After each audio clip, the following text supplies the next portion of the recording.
Today I'm making one of the simplest desserts I remember from my childhood.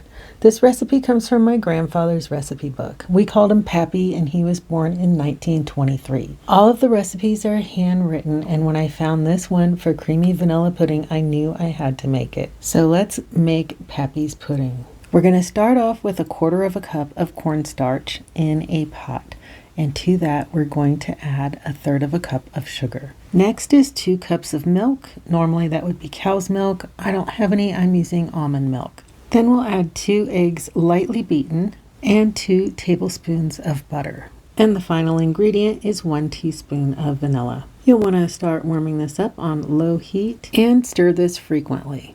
Recipes like this became popular because most families already had all of the ingredients on hand. Milk, sugar, eggs, butter, vanilla, and cornstarch were pantry staples in most homes. During difficult times, families still wanted something sweet after supper, and a simple pudding like this could be made without spending much money. Today we have instant puddings and ready-made desserts, but there's something really special about making this from scratch. Maybe it's the simplicity, maybe it's the memories, or maybe it's just that homemade food has a way of feeling a little more personal. As this cooks, you'll see it slowly thicken into a rich, creamy pudding with a pure vanilla flavor that is hard to describe unless you taste it yourself. I'm so grateful my mom saved these recipe books, and even more grateful that I get to share them with you. I certainly think after tasting this again that Pappy knew exactly what he was doing.